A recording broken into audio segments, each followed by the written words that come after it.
Alors, nous allons voir cette fraction. Nous allons voir comment simplifier une fraction. Pour ça, donc simplifier une fraction, c'est trouver une fraction qui va être égale, mais avec des nombres toujours sans virgule, mais les plus petits possibles.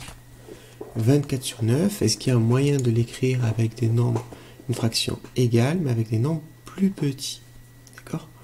Parce que 24 sur 9, on pourrait dire que par exemple c'est 48 sur 18, c'est égal à plein de choses. Moi je veux que ce soit égal à quelque chose de plus petit, mais que ce soit égal toujours. Pour ça en fait c'est très simple. Je vais réfléchir dans mes tâches, je vais me dire 24 et 9, ils ont quoi comme table en commun? Donc on réfléchit, 24 est à la table de quoi? Dans quelle table je peux trouver en même temps 24 et 9? Pour ça, différentes méthodes, mais à part qu'il faut connaître les tables, on pourrait se dire que par exemple 9 il est que dans la table de 3 et de 9, 24 il est aussi dans la table de 3. 24 c'est 3 fois 8, hop là, et 9 c'est 3 fois 9, 24 c'est 3 fois 8, 9 c'est 3 fois 3, donc ça va être égal à, puisqu'ils sont tous les deux dans la table de 3, j'enlève cette table en commun, ils vont être égal à 8 sur 3.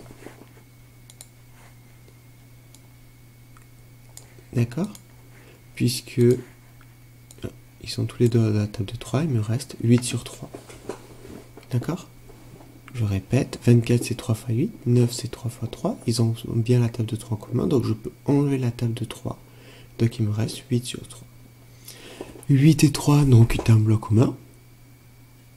Donc ça veut dire que c'est la fraction simplifiée. D'accord? On passe à la suivante.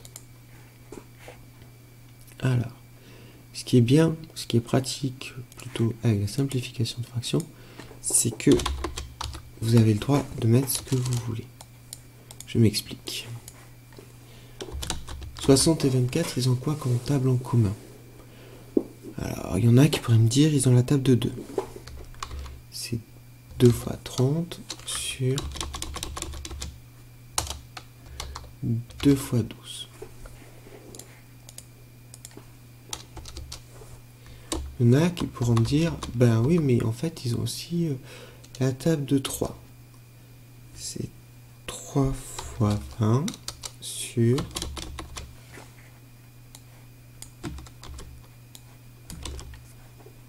3 fois 8. Il y en a qui pourraient me dire, oui, mais monsieur, ils ont aussi en fait la table de 4. C'est 4 fois 15 sur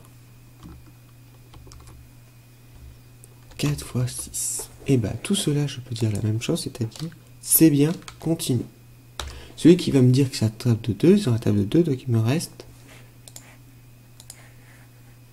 Ils ont, eux, la table de 2, eux, ils ont la table de 3, et eux, ils ont la table de 4. On va les voir petit à petit. Ceux qui ont la table de 2, je vais leur dire, bah, très bien, ça va faire donc 30, et en dessous, il va me rester 12. Et là, je vais dire, mais est-ce que cela, on pourrait pas leur trouver une table en commun? Bah, si par exemple, ils ont la table de 6. C'est 6 fois 5 sur 6 fois 2. Alors, j'ai pris la table de 6, on aurait pu prendre une autre table, ça reviendra au même. Ce qui est important de bien voir, c'est qu'on devrait continuer. C'est 6 fois 5 sur 6 fois 2, c'est-à-dire 5 sur 2. Est-ce que 5 et 2, ils ont une table en commun? Ben non. Donc on s'arrête là. D'accord?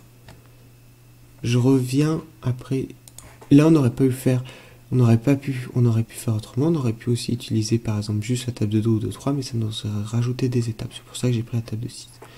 Je vais illustrer bien ce que je veux dire par là. Donc on m'a dit, ils ont la table de 3, ça fait donc 20. Et en dessous, il va me rester 8. Mais est-ce que 20 et 8 n'ont pas une table en commun? Bah si, ils ont la table de 4. C'est 4 fois 5 sur 4 fois 2. Hop, le temps de mettre un égal que j'avais oublié. Égal. on va en rajouter un ici.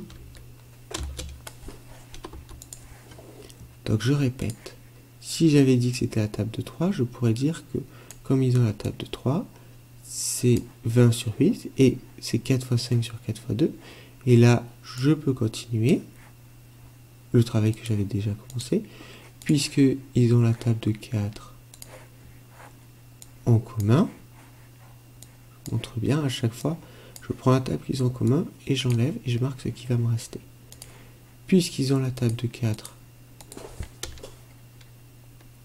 en commun, j'enlève ma table de 4, il me reste donc 5 sur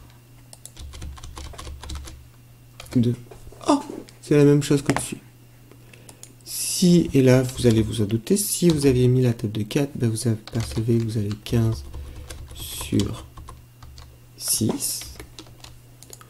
Or, 15 et 6, ils ont une table en commun, c'est 3 fois 5 sur 3. Oups là, pourquoi j'ai mis un égal ici? 3 fois 2. Je répète.